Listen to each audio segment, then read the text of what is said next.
2025 Work and Special Sessions of the Board of Education. This is Kristen Pappas, Vice President of the Board of Education speaking. Thank you for attending in person or through Zoom. Please rise for the Pledge of Allegiance. I pledge allegiance to the flag of the United States of America, to the republic for which it stands, one nation, under God, indivisible, with liberty and justice for all. Due notice of this meeting has been provided to the public, and each member of the Board of Education as required by law. Tina, will you please take attendance? Pappas, Vice President. Present. Jackie, Trustee. Erin Dietrich, Trustee.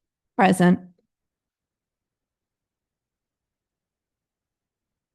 Present. Dennis Papula, Assistant Superintendent for Business and Finance, District Clerk. Present. Amy McLaughlin, Superintendent for Human Resources and Leadership Development. Present. Dr. Alice Bowman, Assistant Superintendent for Curriculum and Instruction, is excused this evening. May I have a motion to accept the agenda for the December 9th, 2025 work session as presented? So moved. All in favor? Aye. Tonight's presentation is the primary and elementary update. Dr. Sinha, would you like to proceed with the presentation? Sure. This is probably the most excitement we have seen in our audience. Yes. Neat. And so much energy. Have Do we fun. have enough energy here? I think we do. So we're super excited, and I'm going to really, this is an opportunity for us to highlight what we are doing in our K-5 buildings. So we're starting off with our primary schools, and we have here Mr. Jim Curran, who is our interim principal at Hemlock, Miss Eileen Voda, who is our principal at Locust, and Dr. Viskovich, our principal from Homestead, and they're going to start the presentation. All right. Good evening, everyone. So we're excited to share with you some highlights of the primary schools. I talked about it at our last board session to talk to you about Win Time. So Win Time is unique for us in the primaries. It's a special program that we have. It is rooted in our kindergarten program and then also trickles every other week in our first grade program. And the way it's designed is that our children meet with 3 adults at that time. And so they meet with the classroom teacher, the speech pathologist, who is Mrs. Klein, who works on phonemic awareness and phonics, and our math coach, who also / AIS provider at some times, Mrs. Beamer. And so they have an opportunity to meet with 3 adults in the classroom, and then they have a 4th station in which they are in independent station at that time. But they get to practice various different skills. And what we noticed over the course of this is now our 4th year of Win Time, is that we have really seen some significant growth in our students. And what you'll find is we talked a little bit about a fact fluency progression of how our children learn facts in addition to subtraction, and then how they move to the area of derived facts. And we saw the significant gain in our kindergarten addition, where we took our fall scores in comparison to our spring scores in kindergarten. But when you actually look at subtraction, it's even greater. So we've seen some significant gains for our children in this respect. And we also have seen the impact it's made in terms of our AIS support. So we've actually have less students now in first grade receiving AIS services as a result of our Win Time. In addition to that, we also talk about literacy. And so, as you know, we have a literacy progression in our phonological awareness, and it begins at 1 level, and there are 5 levels. And the children progress through that through our Haggerty program, which is kind of cycled through those lessons. But if on the next slide, you'll see how much of an impact this makes. I'm sorry, I'm trying to get my slide that's closer to me. It's, if you see, take a look, segmenting phonemes in the fall is the grades at 19%. By the time they leave in kindergarten, it is at 87%, right? So that's significant gains that our kids are making, and that we do attribute to our teachers, their learning, as well as this Win Time that our children are participating in. So without further ado, I'm going to bring you to our learning land. And so I'm going to ask my Locust children to make their way up. This is our time to teach you all about win time. So the board is going to experience a little bit about what win time looks like. The children are going to encourage you to be participants, and we're going off into the corner. So let them just get to their stations, and then I'm going to invite you up. And please, central office, please join us as well so you can see how they experience win time.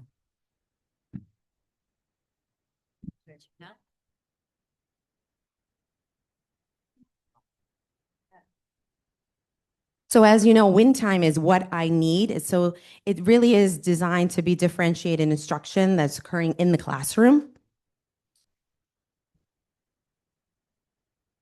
Yeah. And I will lean in and kind of narrate a little bit about what's happening at the different stations.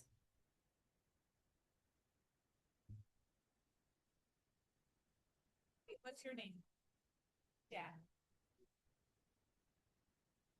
Mr. Curran. Okay.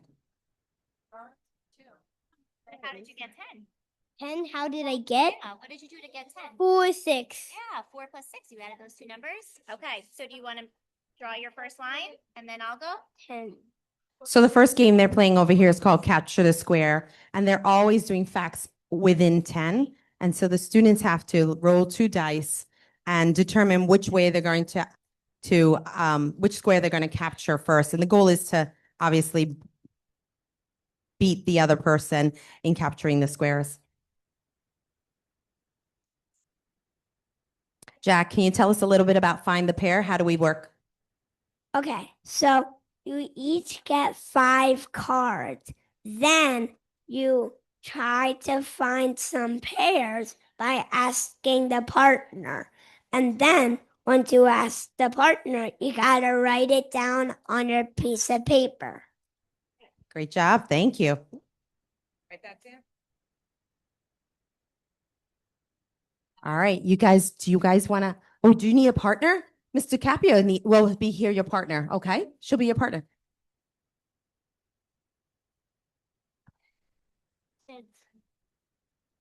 And then I tell him how to Spell the word. no, I don't.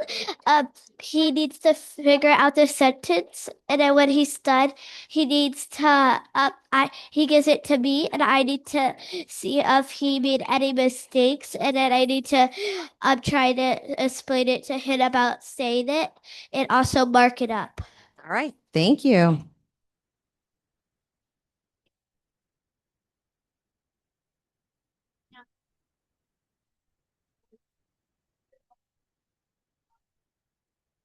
Okay, this is going to be like speed center time. So I'm going to ask us to switch. So if our board members and our central office staff can switch for us now, because this is speed centers. You.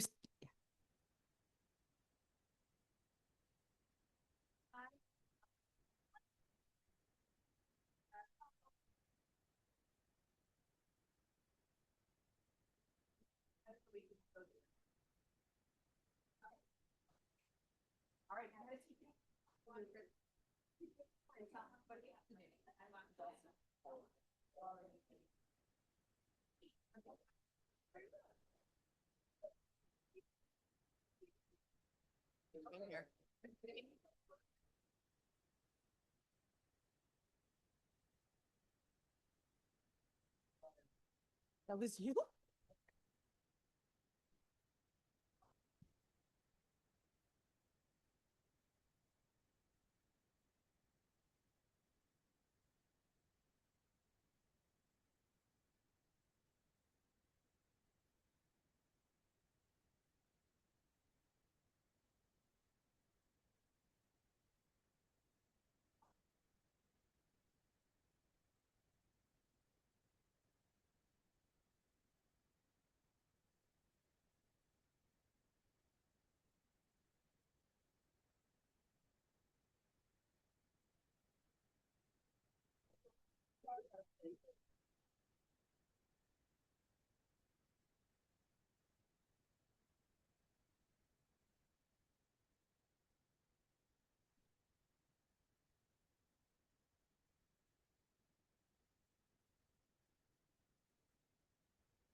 Okay, and now we're gonna switch again, please.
Thank you, Mrs. Voda, Mrs. Dukeman, and our wonderful Dukeman first graders from Locust School.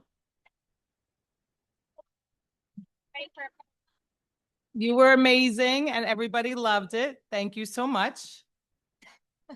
So we're going to shift into our science. Over the last few years, we've shifted our science instruction to reflect the new New York State learning standards, which place an emphasis on sparking students' curiosity, inquiry-based learning, and encouraging effective communication. And we love how all of our friends are amazing listeners because their next set of friends are going to come up next. Oh my gosh, and it's going to be even more exciting. And this might look familiar to some of our students. In science, we spark our students' curiosity with phenomena. Phenomena is anything that you can ask, like, why do birds fly? Have you ever seen a rainbow? Why are polar bears white? When we ask students these questions, they're naturally curious and they want to find out the answers to these questions. And through hands-on activities and discoveries, they explore and they start thinking like little scientists every single day. So we introduce each unit with anchor phenomenon and a See, Think, Wonder protocol. Through this, students generate and record observations about the phenomenon, and then they develop their own ideas or explanations about what they think they've observed.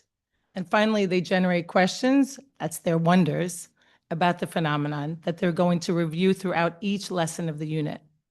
And then during and after each lesson, the students gather clues to help them improve their understanding and their explanation of the phenomenon.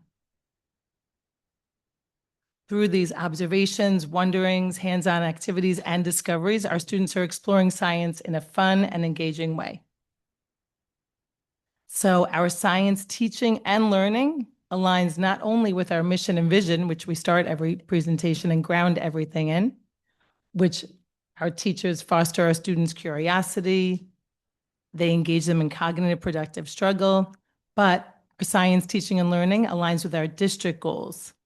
Portrait of a graduate attributes, we could see our students as creative innovators. They're using their imagination, their curiosity, they're thinking flexibly, they're developing new ideas and adapting to evolving circumstances throughout units, checking their See, Think, and Wonder charts.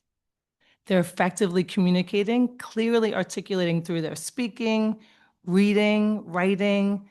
They're engaging in interactive read-alouds, addressing literacy across the content areas. They're listening to different perspectives from one another. They're writing about what they're reading. They're developing their science vocabulary and oral language. And they're critical thinkers. They're analyzing their information thoughtfully. They're identifying patterns and connections between the different pieces of information as they get to that explanation of the phenomenon. So in one of our first grade units, our students were introduced to the phenomenon in Sun and Shadows of moving shadows with the question, why do shadows mysteriously move? And they engaged in activities in our beautiful new outdoor courtyard learning spaces where they traced one another's shadows outside at different times of the day to see how their own shadows moved. And then they traced shadows of stationary objects to see if those shadows moved when those objects never even moved. And again, they observed, they wondered, they explored, and they learned, why do shadows move? So tonight, our wonderful first grade students from Hemlock, yes, Mr. Curran, from Mrs. Goldberg and Ms. Scatino's class are going to come up so that you can discover the phenomenon, why do shadows move? So my Scatino Goldbergs, would you please come on up? And our board members and our administration, would you please come over to that corner? Emerson and Vivian. What the dress? Red fake dress? It's so fun. It's so cute.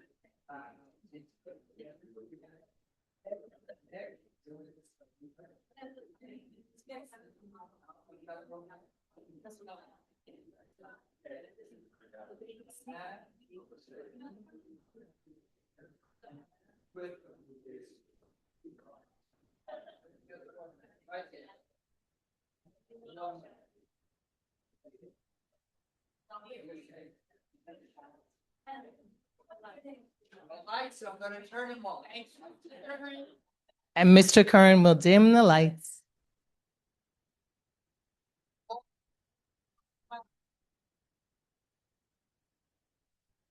So what is the flashlight acting as? Can you tell them what's the flashlight acting as?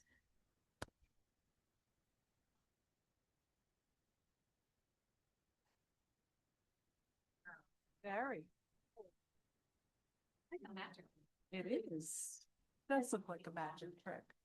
So how is the shadow moving when the gnome is not moving? You want to?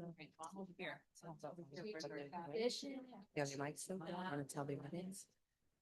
Try to move, move the. Get up and go and find the shadow.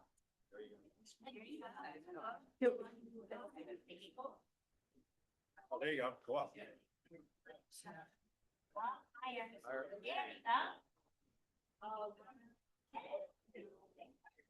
So the students are demonstrating how, because the sun changes its position in the sky, it makes the shadow's position change.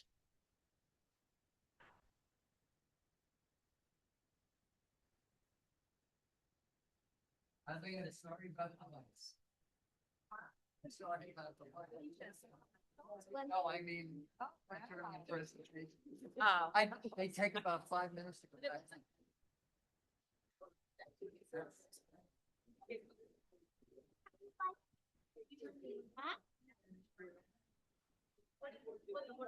You did? See when you move the direction of the sun, what happens to the shadow?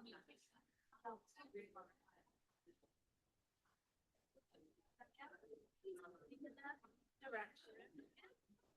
You have to pretend that this is the sun and to see the shadow a little way. No, you see what's happening to the shadow here. And then it shows you an angle too, right? There we go. And if you go too close, what happens? No shadow. Yeah. Very cool. Pretty cool, right? You can see the shadow. So we can see.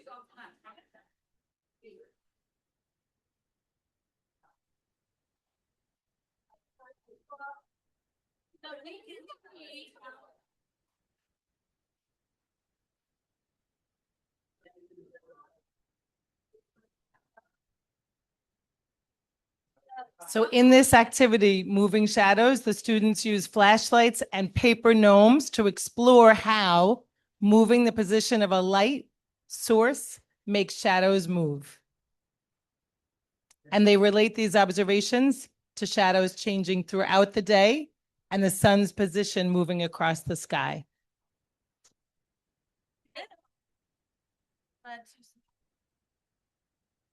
Now, see that in the sky, right?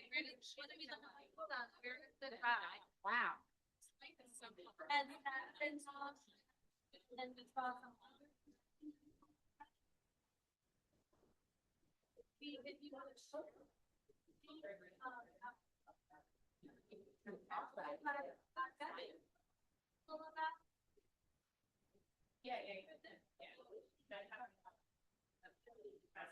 Well.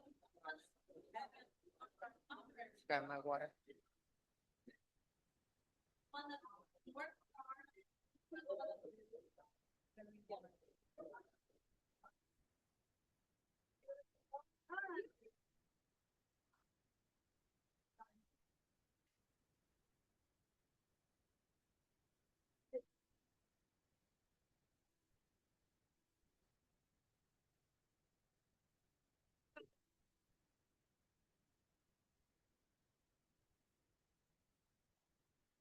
So how did you make the shadows move or change now that you've taught everyone here on the board?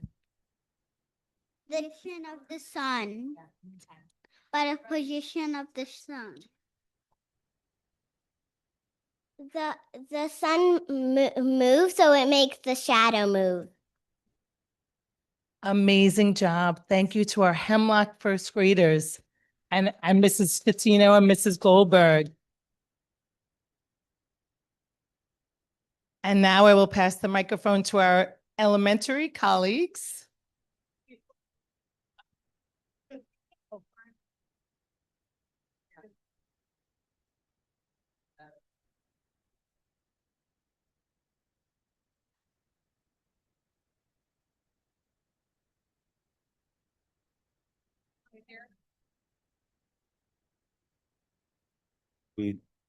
Before we move on, we'd like to thank our students who came in this evening. And for any parents who want to take their young ones home now, feel free to, get them to bed if that's what time it is, hopefully, for everybody. Boys and girls, I just want your attention for one quick minute. You guys did such a great job teaching us. You were amazing teachers. And thank you to our parents and our teachers for being here this evening to share. Great job.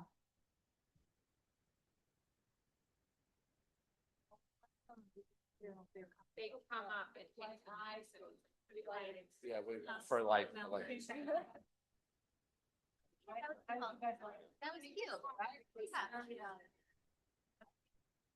Yeah. I kind of like this lighting.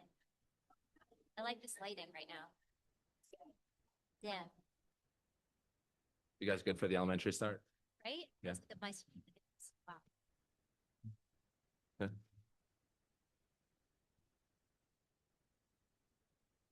All right, good evening, everyone.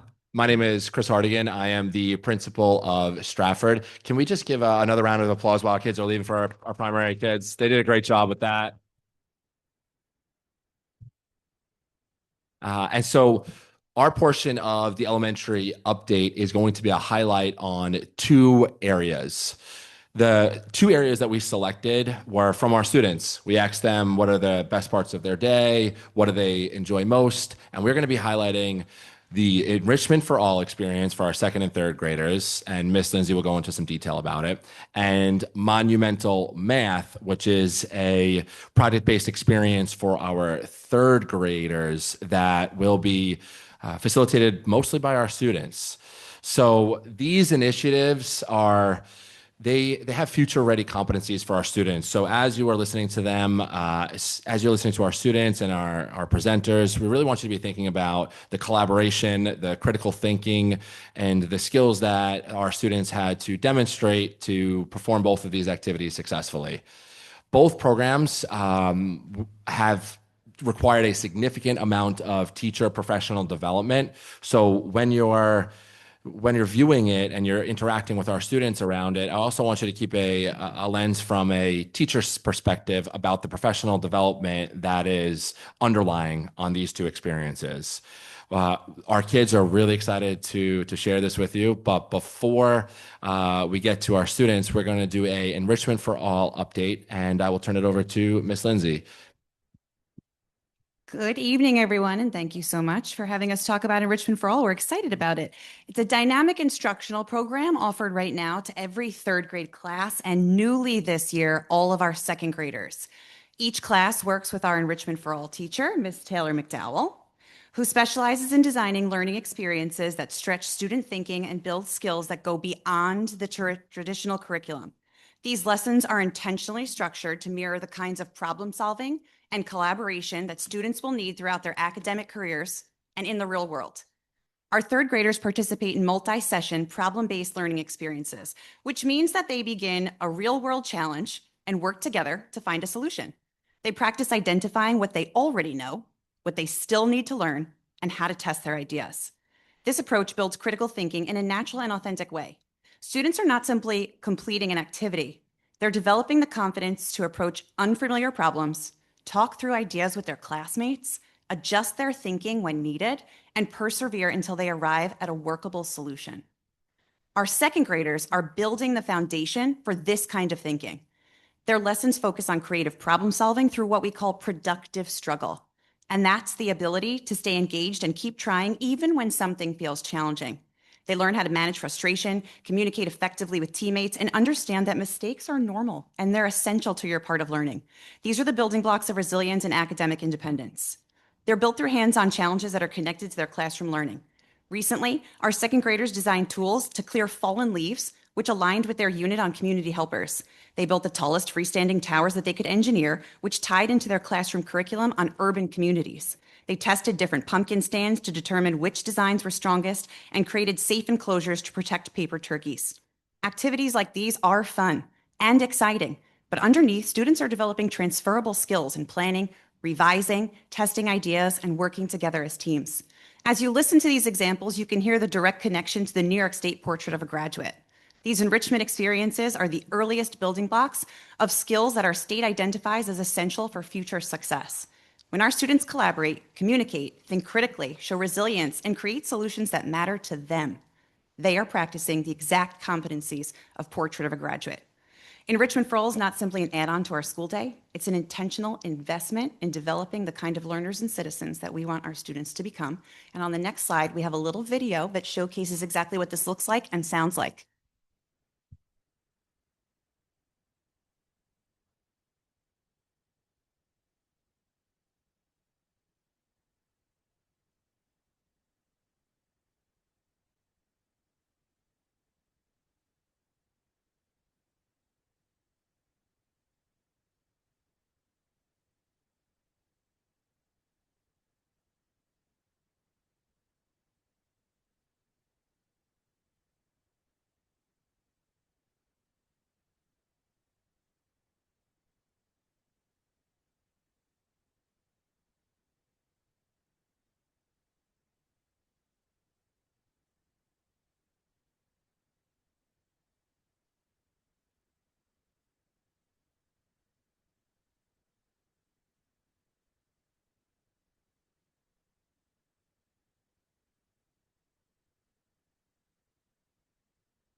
Another area we're especially proud of at the elementary level are the interdisciplinary units and performance-based learning experiences that we've developed. On the screen, you'll see some examples of the work across grades 2 to 5.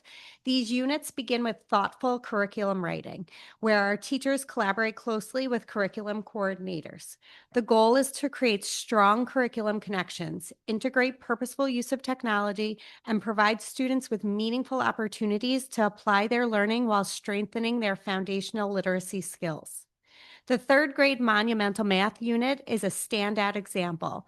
Victoria and Christina, our coordinators, partnered with our teachers throughout the unit, offering targeted professional development to ensure deep understanding and consistency across all classrooms. This evening, a few of our third grade students are here to walk you through monumental math. They will share the components they explored in social studies, math, and literacy. They'll also present their final projects to you. So we're going to start off with Quinn and Ella. Come on up.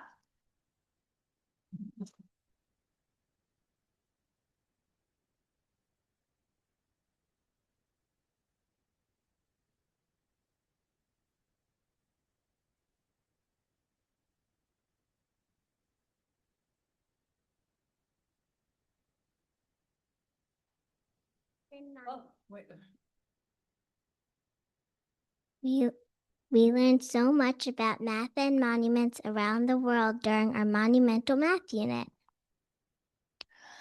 Do you think you could recognize some famous monuments from around the world? Use your Post-it to keep track of how many monuments you guessed correctly.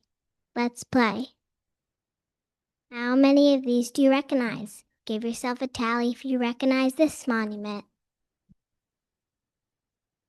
Give yourself a tally if you recognize this monument. Give yourself a tally if you recognize this monument. Give yourself a tally if you recognize this monument. Give yourself a tally if you recognize this monument. Give yourself a tally if you recognize this monument. Give yourself a tally if you recognize this monument. Let's review. Which monument is this? Statue of Liberty. Mm-hmm. Which monument is this? Tower of Pisa. Which monument is this? Which monument is this?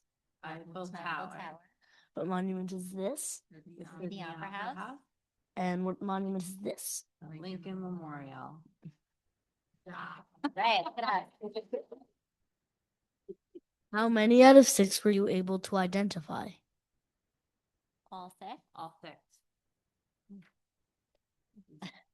We did pretty well, huh?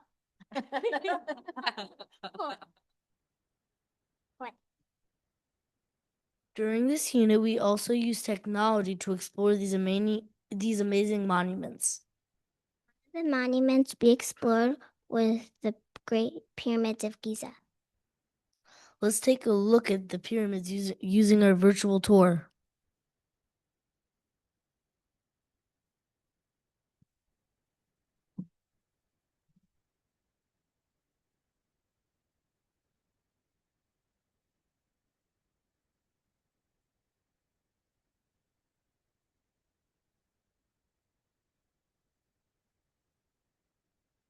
As you can see, we can search for a monument and take a tour of its surroundings.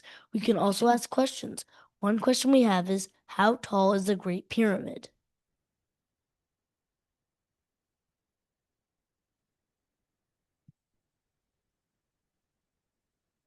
That was a question for us. It's loaded. Oh, have no fear. Right.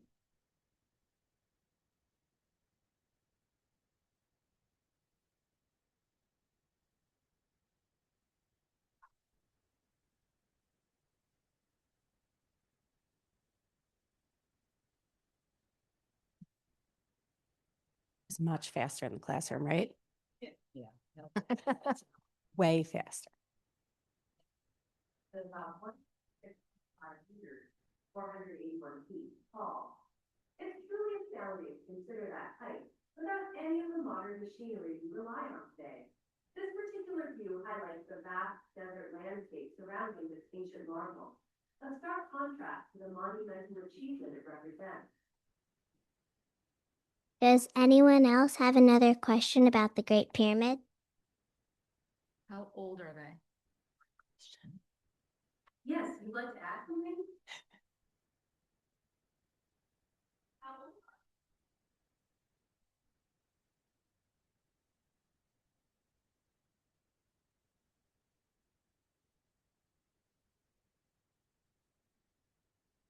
Very old. It takes a long time to figure out.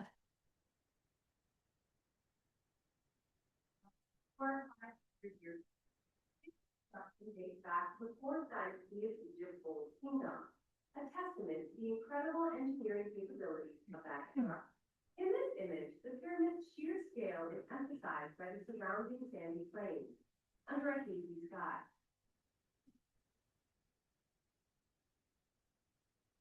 We made great connections between math, reading, and social studies during this unit. After reading all about a monument, we recorded monumental facts we learned. Here's an example with the Pyramids of Giza. We solved math problems using our 3-read strategy.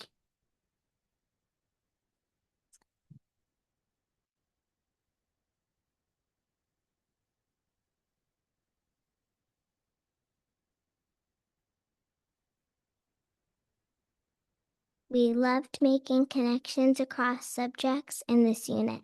Now we're going to hear all about how students designed monuments of their own. Thank you. All right, we have two Stratford friends to invite up.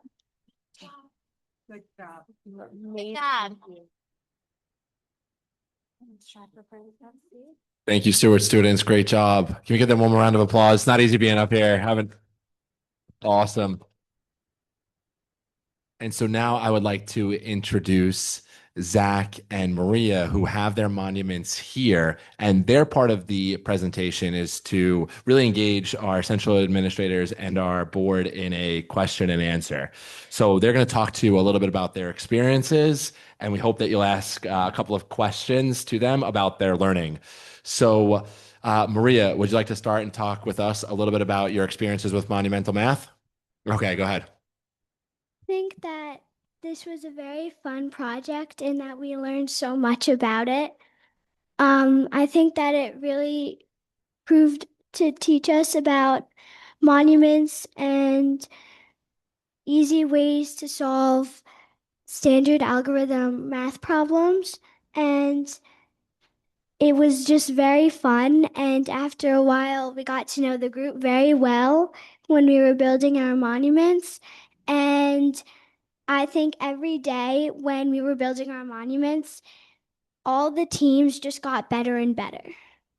Oh, that's awesome. Like, what do you mean better and better? Talk to us a little bit more about that. We were sharing more ideas and we were working together more. And do you feel like all ideas were shared appropriately? Yeah, I think if somebody had an idea, we would incorporate it with another person's idea and we would try to make sure that every idea was incorporated in our monument. So I hear you saying that all ideas contributed to the making of the monument and not just one idea. Yes. That could be a lot. You had a lot of people in your group, all right? That's a lot of agreement that you had to do. That's awesome. Zach, you want to talk a little bit about your project as well? And then we'll turn it over to the board and our central administrators to ask you a couple of questions. So, my group, we felt like some things didn't get appreciated that should That be. happens. So, we took some ideas of like stuff in Garden City that isn't really something in real life. So, like the GC pineapple, it's a thing, but it doesn't have a monument for it. So, we created a monument for it. And talk about that, your monument a little bit more. That was a great idea that you guys came up with as a group. So talk a little bit more about your monument now and what skills you needed. We collaborated in ideas of how engineering works and how ideas can all be incorporated to go together and create something else. That's awesome. I'm going to ask you one question first each to get us started, and then we're going to go from there. If you had to pick one part that was your favorite of this entire project, what would you say? Learning about the monuments and in the worksheet drawing of them Cool. is an illustration. And for you, Maria? My favorite part was probably the building and the math facts. The building and the math facts. Awesome. Awesome. And so now I'd like to turn over to our central administrators and our Board of Education. If you have any questions for some of our students about their learning. Can you tell us, how did you use math in your building? So it would explain about it in an article, and then they would give us a worksheet. It was like, draw a picture of it. How was it built? Why it was built? Where it was built? What materials it used to build it? And then it would give us 3 facts. How tall is it? How wide is it? How long is it? How many people did it take to build it? How many years it's been around? And how the math facts can teach us about the monuments and what they're about. Thank you. Good job, Zach.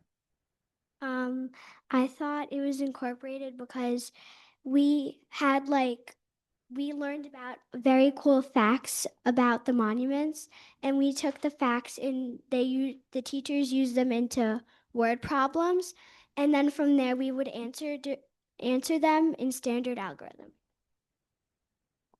Wow. You have any, if you could put the pineapple monument in Garden City, where would it be? Wait. Maybe we could put it by the golf field.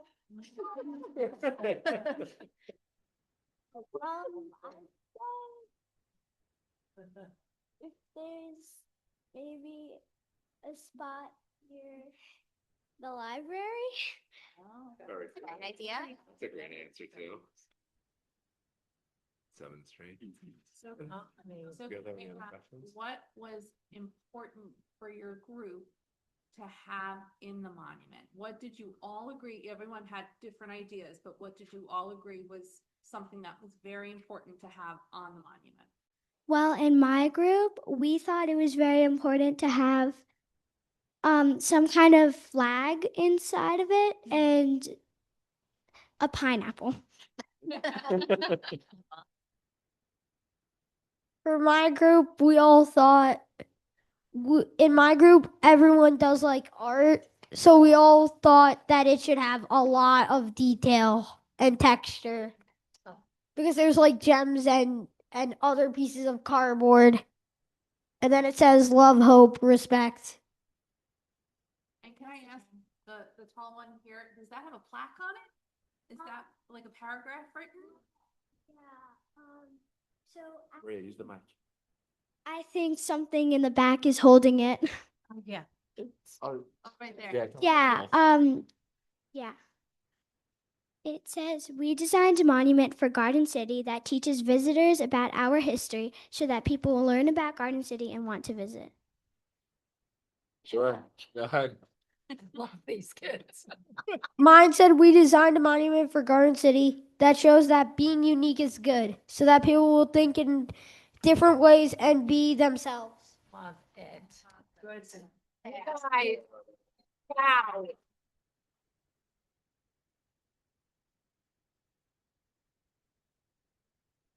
You guys did an awesome job. Thank you so much.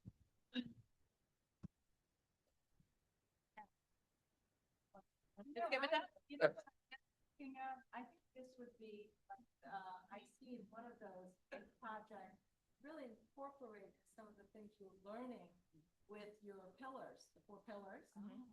Right? That's what I see there. And then I also see in your with the pineapple, I have like, that is, do you notice we have a pineapple above the train tracks right by the middle school? Yeah. And I like those ideas. These are phenomenal. And how long did it take you to make one? Your projects? Mine, it took about 3 days. 3 days. They would give us like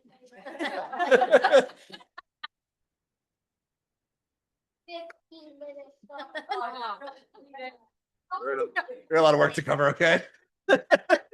These are just 2 examples of what we did. Integrity is one of the pillars. Oh, that's awesome, Zach. That's awesome, buddy. Just by the process and some of the language you used to explain how you created your monument. I am so proud.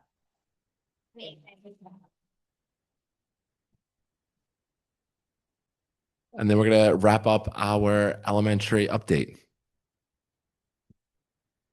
All right, so as you can see, this monumental math project aligns seamlessly with the mission and vision of Garden City, which encourages students to develop an enthusiasm for learning, respect themselves and others, and develop skills to become a creative and independent thinker. Here up on the screen right now, you'll see a few more opportunities highlighted that are already in place at Stewart and Stratford, where students can demonstrate creativity, perseverance, empathy, and teamwork. A few of these photos up there, we have 5th graders are working together to construct a device to remove microplastics from the ocean. We have buddy classes working together. The bottom center there, we have a 2nd grade class and a 5th grade class constructing balloons after reading Balloons Over Broadway, and that was really only possible after they all worked together. We have on the bottom left some students, 4th grade class, where our CAST students Kids Are Scientists too came down from the high school to work with them. So we have a lot going on here, and this monumental math project has been added to this great list of project-based learning opportunities already taking place at the elementary level. Thanks, everybody.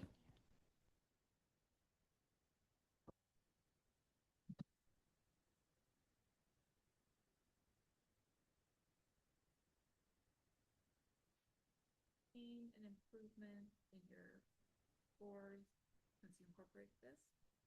I know, I'm sorry.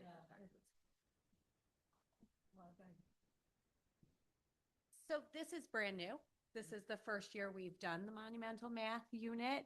What we've seen is students being able to apply a lot of the foundational skills that we've been working on in the classroom. So it doesn't have to just be sit and complete a worksheet, sit and do some kind of quick task. They really have to have a deep understanding of the social studies skills, the math skills, the reading skills, to be able to gather those facts, to then be able to apply them into the next phase of building the monument, or whatever the next phase of like the hands-on task will be for them with any of these projects. So what does this look like a couple months from now, right? They finish this monumental math project. What is the next hands-on project-based learning project look like for the, they were fifth graders? These are third graders. Third graders. Third grade. Wow. Okay. So take that where you may. So it depends upon the grade level. There's different experiences throughout the year for every grade. I think it's also just about how our teachers are thinking differently about how they're planning and how they're providing these opportunities where they're connecting a lot of the content area work with the math and the literacy work that's being done in the classroom. So they're being provided with multiple opportunities to really dive into the content in different ways to bring it to life for them. So while it might not always follow the same exact structure that Monumental Math followed, it's about taking those practices and bringing it into other areas throughout the school year. In fourth grade in the spring, they'll take social studies and bring it to life in different museums. So sometimes it's the Museum of New York State, because that's what they've been working on throughout the year. Sometimes it's the Museum of the American Revolution. And they visit museums first to kind of see what's important when you go to a museum before they plan their museum exhibits. So it looks a little different throughout the year in each grade level, but it's just about incorporating all of those same ideas. What was the process for creating that unit? That was all created by teachers working together within the district. So can you just describe like how that curriculum writing worked? Yeah, absolutely. It started with found time in the third grade math pacing. So after we went through a year of illustrative math pacing, we recognized that we wanted to layer in standard algorithm, what the kids were saying, as a part of a review to supplement some of the work we were doing. And after going through like really careful pacing, there was about 10 days that we had around November, around the Thanksgiving timeframe, where we decided to implement this project. The creation of it, we really have to thank Victoria and Christina and our classroom teachers, who had 2 professional development sessions that were held during the school day and after school to bring this to life. So they were creating it on the back end, Christina and Victoria, and Lauren Kaufman, our literacy director. And then we implemented it to our teachers, and they took it and they ran with it. And we used the help of Mike DeVola to help us with that. And we just saw the opportunity and took it to find that time. We could have easily done those 10 days and layered in standard algorithm in very traditional formatting, but we wanted to bring it to life in a way that made sense for our students. And I think what Maria said about agreeing on an idea is like one of these like future ready skills that we really want our kids to be able to do when they are progressing through our grades and into middle school and high school. What's nice with our curriculum coordinators and our teachers is that they look for these opportunities. And I think we've expanded on that year after year. We're adding more and more into our students' experiences. And this one, I think, just came about so beautifully because it was, I think, a couple of conversations that leads into this. Yeah. Right. And we've also done quite a bit of curriculum writing with, Angela Labo who comes here around project-based learning. And again, these skills are part of the portrait of a graduate, and again, the skills that we want all our students. I think one of the things that we do often as an elementary team with the curriculum coordinators is we line up all of our units across all content areas and just find where are the natural fits for these types of experiences to occur. Because if you find the natural overlaps of topics that are happening in different subject areas, that's when it works. And that's when you're really able to bring it to life in the classroom and really have enough time to spend multiple opportunities throughout the day touching base with the experience so the students really have a deep understanding by the end of it. And then I just had a question for the primary administrators and the elementary.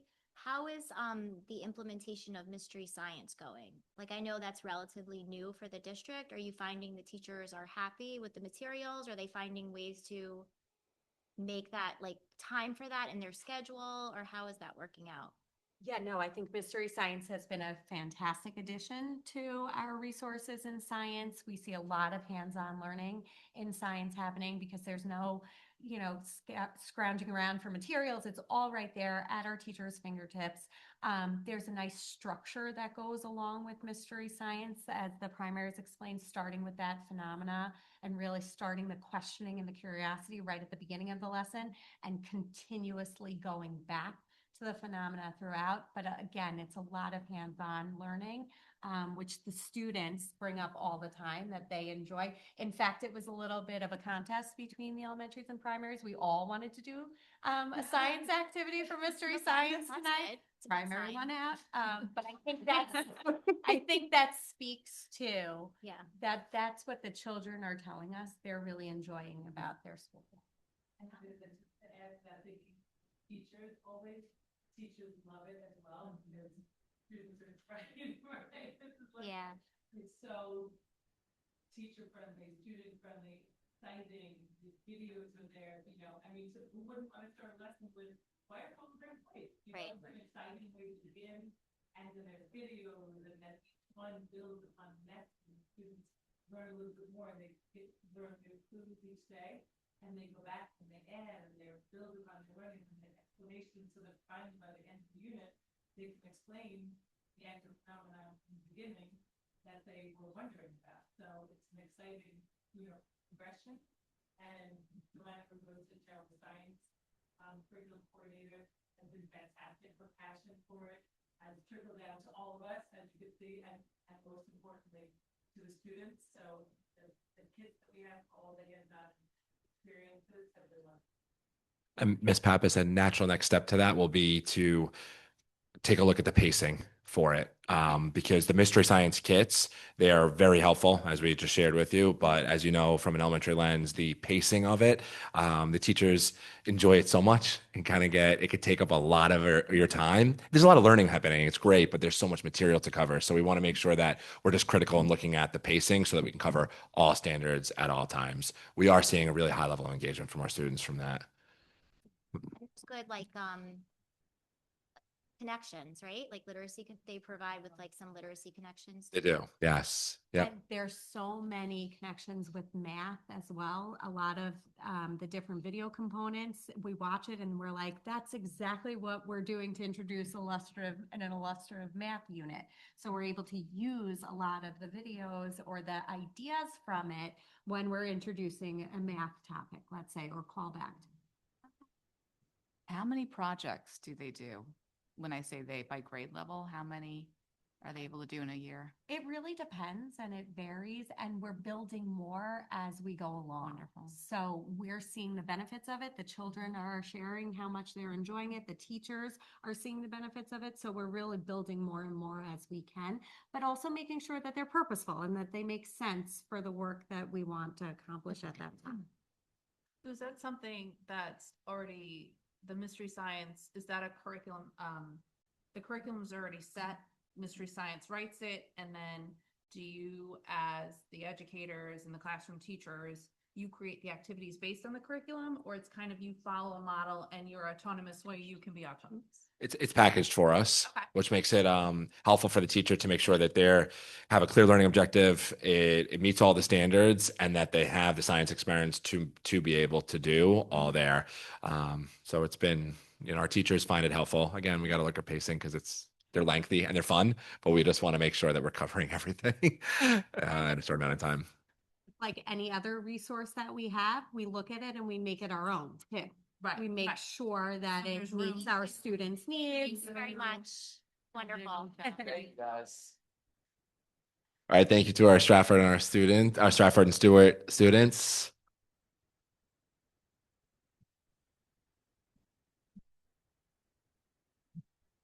So there's. So we always just make sure it meets our needs, and if we need to make adjustments, or if we want to add on to it, or if we want to bring in another content area or bring in some more reading where we don't feel like there may be enough in there, do that. But the base is all there for us. Okay.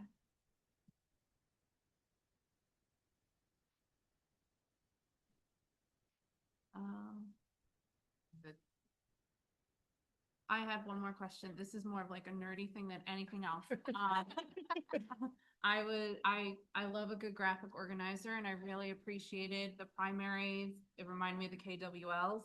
I wrote it down. Which one was it? The See, Think, Wonder. Is that something then that carries through? Yes. You already know where I'm going with Yeah.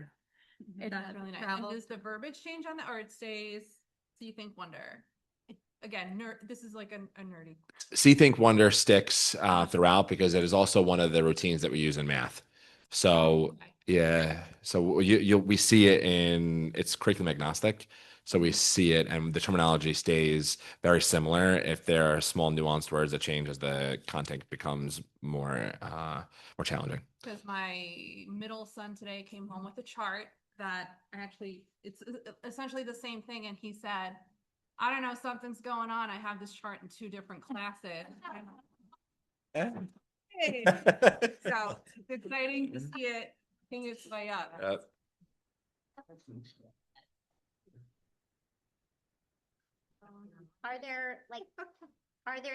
Is there anything that you can think of that you need, like, that you need our support for, or where are you looking to like go next or head next? Like, where are the needs you think in our classrooms, like as we're heading into? What do you guys want to say? Do you guys want to say something? What's your wish list? Yeah.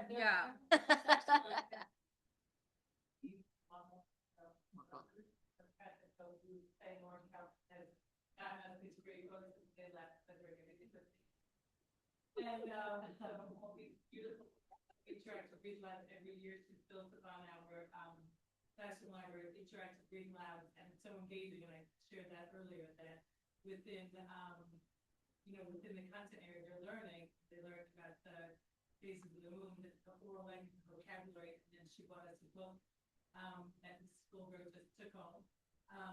But the vocabulary through interactive reading lab is reinforced during the reading, after the reading, and again, they're making connections like, wow, so reading, I use the same language as, in fact, now it becomes all connected, and they won't even be saying it anymore, because it's like, hey, we should have been that was press content, and now it's all one thing.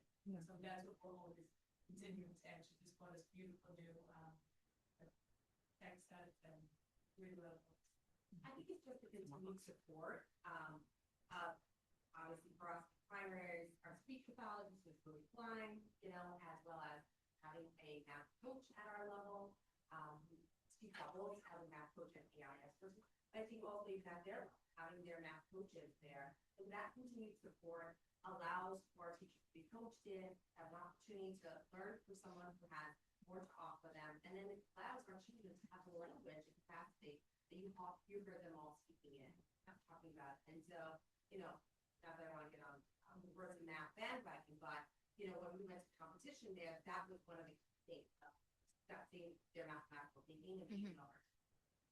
And so I think we see that across the board in all class areas. That's part of one of the increase, for POV. So I think that, I think continuing to do that project-based learning, the opportunity to talk with our coordinators, work with them, and then being able to, purchase any items that we need or any other curriculum supports that we need. I think that is, I think that's why we highlighted these things for you, so you can see them. These are things that are happening in our school district that we're so proud of, and our children are having that common experience possibility. Yeah. I think at the primary level, the win time that was created, I mean, they actually showed you the data. I thought that was very, very powerful. That's what I was And thinking. we started, when we had hired, we spoke of Ruby Klein was our speech and language provider. She's really made a big difference. Yes. In her primary, and she works with, she is someone who really assists in that really, that important kindergarten, first grade to help kids. And we say speech and language that impacts reading. Yeah. Right? Yeah. So it's that support, and it's the amount of time they spend planning for that learning that happens. And she's consistent. She's doing that consistency Across all three buildings, right? So Yeah. teaching them the deliberate production at that level is impactful, very right. So yes, we can talk building the building, but she's at every day, every week, she's at different classrooms, the building, and looks for that consistency. And then there's areas of concern that she will bring up to either of the administrators, share them, so that we can move forward to address that. So right now it's kindergarten every day and first grade every other week. Not every day, Every week. Oh. We need Oh. more bees and more. So is that your request? Like, Exhausted. so you would want more? Well, if Look, it's yeah. it's a holiday season. What's your wish list? I miss you too, Miss Bona. I know. Dad, I'm having a stroke. Dan. We need to hear it. Let's go. Let's go. Moving on. Yeah. Richmond for all, and the focus that is very much there for, in terms of kids having to work together within a finite amount of time, but it doesn't. At a different level. So last year, when we began the program in third grade, it was just the third grade offering, and it is a homegrown unit, but it's based on our homegrown program, based on what the needs are of our students. And in the moment, our students do need to be presented with a tough challenge that they can build stamina through and not give up. They need skills in their toolbox to be able to take on any challenge in the world and be able to have the confidence to see it through. And all the skills that they're building through these mini challenges, we'll call them problem-based learning, because it really is a problem they're trying to solve and finish in such a short amount of time that we move that into second grade, because why not start them younger? So second graders and third graders are now experiencing this. And as we're seeing things in real time in school, we can implement them because we have this homegrown program. But it's only second grade and third grade right now. So if you ask for a wish list and able to move this into fourth grade and fifth grade and beyond, would be something we would love to look into. How often is Enrichment for All? Like- For third grade, they're seen 3 times a week in third grade, but it moves from teacher to teacher. So one class gets 3 times a week for that 1 week, and then it cycles through the rest of the third grade classes, and then they get a 3-day experience again. Second grade is 2 times a week, and then they cycle through all the second grades and come back to that class for their next experience. And I just want to give credit actually to Rachel for structuring it like that, because when we originally went to the drawing board on planning, it was like you meet the third grade class meets with the enrichment teacher and then doesn't meet with them again. But Rachel's idea was to take it and do like a short burst of like 3 lessons right in a row. Stack them right away so that they get that experience. They could follow up in the classroom after it, and then they come back to it. Yeah. That was Rachel's, and We want them to remember day to day what they're going through so they can finish it. yeah, and it was a really creative scheduling opportunity, and it's working out really well. And I'm sorry, forgive me, the name of the teacher who. Taylor McDowell. She goes to both. Yes, she does. Oh, okay. One of the other things that I wanted to point out with Allison and Rachel they also bring their area of passion into the work. Allison has this math as a very strong background. Rachel's is STEAM. Mhm. Was one of the things Peter, were you a short? Yeah. So those are things that we're using, you know, that their talents are being incorporated. And again, even for enrichment, we would love to even bring it down to the primary level. You know, so these are, we've done some really, a lot of people, they have done wonderful planning. Really come up with creative ways to bring these things. We also have Marlena Panasana who's here. She's our teacher. She's an intern, administrative intern. Thank you, Marlena.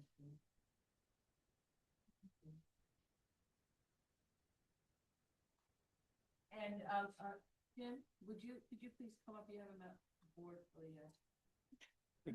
We just, We did, yes, during Yeah, our some of the centers. we introduced. thank you for being here tonight. Centers.